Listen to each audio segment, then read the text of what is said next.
Madokachere mabuja tauya nadzo nhau dzanyasi dzochibuja zuva rochimakumi mairi nonanati umwedzi uno wakukadzi ipapa nyasi heraudhi yamukirira mhandu kureketa kuti kwai hotera yemagaya yo yadha hotero kwai yabatiwa mhandu ino mishonga isingabvumiwe yakawanda wanda ipapa chatonetsa mukada kuona kuti pane zvimwe zvinenge zvichiitika kuseri wari burika wachireketa kuti kwai nomazwi makuru kwaiya hotera yemagaya yabatiwa nezvinodhaka zvisingabvumiwe pamutemo.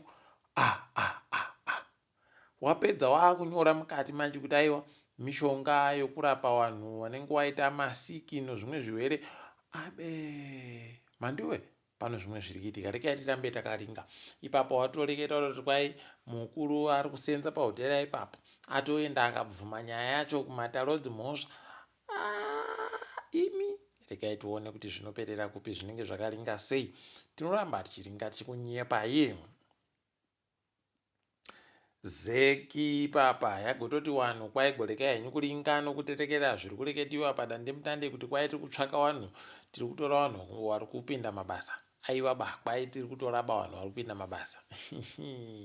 Pakaoma apawo zvakavhuriwa noZimbabwe nozuro zvokurambidza kuendesiwa chicheriwa chorithium muchakadando chiri bekupepetiwa. Imi kwai zvatokonzeresa kutoti mutengo werithium wacho uenderere mberi nokukwira. Chingava kuruwa vanenge vari kuita tuzvino ipapa heno kuti tuzvino chere dai kaa watochimbidza kutoramba wachitoita kudando goridhe wakadando pokare zvororamba richiingidzira kusaikako eokamu mitengo inokwira. Platinum wakadando futi pokare yoramba ichibira mitengo. Mangura wakadando zvese zvinoita kaazvi zvino asi vanofanira kupangwarira kuti pareke kugoita zvimwe zvinoburika mhanduwe zvinokona kusenzesiwa nzvimbo yochamunenge muri kuramba nacho chacho. Kureketa kuno Johnson Timba gotoreketa akati imi heno vanhu vauya vachinyora pagedhe pangu ndakutosaya kuti chii chiri kuitika wada kundivhundutsira chere kana zvikuitikaira sei. Rekai tirambe tichiringa kuona iyoyi kuti inoperera kupi. Tinoramba takandoringa tinenge tichindonyepana mhanduwe kana zvaakiitika. Kwai nyika yeZimbabwe, nyika yeZambia nenyika yeSouth Africa dzabvumirana dziri nhatu kuti dziite kuti zvinhu zvokutekaira kuvanhu nezvinhu munyika dzidzi zviite zvisvinhu zvakanaka. Ngawaite kachibau tikone kusenzesa zvitupa basi kupinda kuZambia, chitupa kupinda muBotswana, chitupa kupinda muSouth Africa, chitupa kupinda muMalawi tichingodaro nezvitupa basi mapasipoti.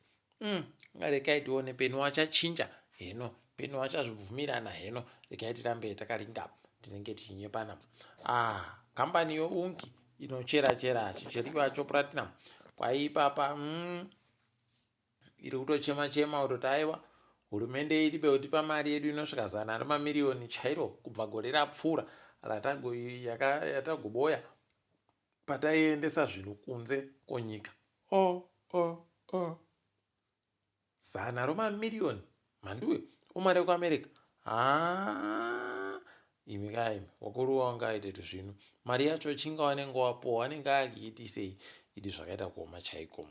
Wanoringa zvokuverengiwa kwezvinhu nevanhu woZimstats wakureketayo kutoti kwai zigi mukwiriro aragoita pamwedzi nopamwedzi aragokwira zvinhu mutengo nozvikamu zvitatu nokusere 3.8% pachirungu. Pagore nepagore kwai dhorari rokuAmerica aragokwira zvisingapfuure chikamu chibodzi kubva muzana. Apawo zigi kwai zvikamu zvina basi kubva muzana. Chinga hawo wari kuziva zvekuita. Nyasi uno kuKenya kwaburika masoko ari kureketayo kutoti kwai wiki nerichivhayo ndiye mumwe wavanhu wakunze kwenyika yeKenya wagopuwa mapasipoti nomukuru wehurumende.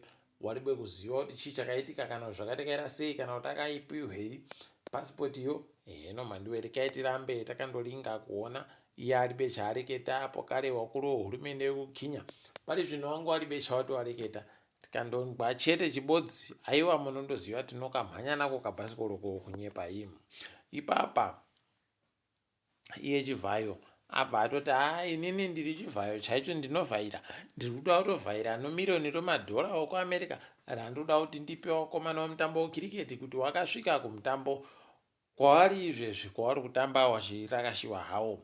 Aiwa tikati regai tione dai wakomana wawari vamwe zvaiita kwaiva kundoti wakomana goregai kutambira mari iyoyo inojambwa munobva masvetiwa masimba ese. Regai tirambe takaringa kuona apa tatenda mavetera gurukota rinoringa nezvemuchina wepadande mutande ragoreketa iro kutoti aiwa isusu tirikuda kuti nyika yese ibudirire wachipa Starlink mhanduwe kudanhiko St Giles Bokare noGiles Jiri nzvimbo nhatu idzo tikati makorokoto. Ipapo Bokare tiri kufara kuti kwai wanhu wekumarawi wakaona munhu anga akatiza kunino kuZimbabwe akatiza munhu uyu achiita basa anga akatopuwa mhosva akabatiwa nomhosva yokubhinya Bokare nokuponda kunowabva mubenhutsa kunyika kwache akasungiwa achindomhara panhandare yondege. Tikati makona maita zvisvino izvezvi kureketa kuno Zimbabwe yandojiwa nomumhanyo manomwe nochikwata choIndia asi tiri kuatenda kuti waita tusvinu anga akamira ipapo mhanduwe kumira unge mweya wetsvina ndiye mufanakayo Brian Bennett. Aiwa musvinu anoziva kubanha bhora riya mhanduwe inochitanda. Dai tikaita wairi watatu wanobanha mubanhiro wache iwoyo aiwa zvino hazvaita zvisvino totoziva kuti tiribe chokuchema ipapo tinohwina basi nyangwe zviite sei. Regai tigoramba takaringa kuona kuti zvinenge zvichienda nokupi chaizvo. Apa izvezvi vanhu ZBC wagoburika wachiti nhandare yeNational Sports yakutoda kupera zvazvoti mapikicha yacho mhanduwe kana kuyanyepiwa kuti yakuda kutopera unobva watoona kuti idi tikutongiwa nevanhu vanenge mabhanditi chaivo varibe kana kuziva kuti chinhu chaakunzi chaakupera kunhadziwa chakaita sei. Regai tiringe zviri kuitika pasi rese kutandirai muSouth Africa wakomana vanhu vashanu vanosenza kubazi rehurumende rosasa wagonzivo imi mirai basa nokuti mari yamuri kunzi makavhiringa ipapa kwai inosvika mamirioni 260 million US dollars. Pakanyangarapo regai tione zvedu kuti zvinoenda nokupi chaiko nokuti pano nyaya chaiyo. Apawo Paul O'Sullivan agotiza mhando yekutiza kudaro paramende akati zvamuri kundibvunza ndiri kuzvidaba bva atotekaira kuenda dare rirawadziwa fani ndasaya kuti kohoko naye waribe kana kumupfikira mumadhoka munondomupfikira kuti iwe uripe kwauri kuenda gara apa utinyepe zvatoda kuziva.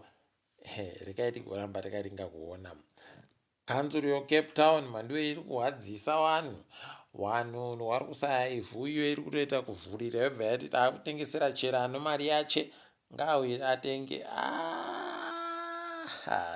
Pakanyangara ipapo regai tirambe tichiona kuti vanopapedza sei vanopakona chere kana kuti zvinenge zvina nokupi. Apawo kunogweta mhanduwe rinenge risina munzeroba rigweta remhanduwe ragoiti riri kusunga kuti riende kubatsiridza zvinhu kuti zviite zvisvinu pavanhu vari kuda kuendesa mabhengi anosvika 4 kumatare odzimosa muSouth Africa inonzi class action suit pachirungu. Mabhengi aagobiridzira vanhu achivajiridzira pakupuwa kwavo dzimba dzavagotenga nokudidi. Kunogweta remhanduwe unobva wasaya kuti chii kohoko kuenda zvaro apa ribe kupuwa tsamba yekuti riite zvokugweta gore rino. Idihwi regai tirambe takaringa kuona Zambia izvezvi kwaiya gorambawo pokare zvanga zvakunzi naAmerica itai zviya zvatakarambawo isusu Zimbabwe. Regai tigoona kuti zvinopera sei apa pano nyaya kukinya nyaya yatambokunyepa iya yomapasipoti ari kunzi akapuwa vanhu dhahwi gozha rawo. Regai tigoramba takaringa kuti izvi ndizvo chere kana kuti zvinoperera kupi. Tinoramba takaringa tichinyepana. Mukatikidzwa kanyasi ipapa mukutungamira nyika yeBotswana anoti anokama hwakanaka usahwita usvinu hunochikwata chomanchester united. Zvekutoti wayatotumira wana murairidzi webhora wanosvika watanhatu kuti waende kumanchester united kofundzisiwa kuti urairidzi webhora hunombotekaidziwa sei. Zvomba zvopamusoro tikai tigoona kuti zvichaburika sei ipapo, nekuti kwanyasi uno aiwa tapeta zvirauro mhanduwe ndini wenyu mhanduwe wonawo.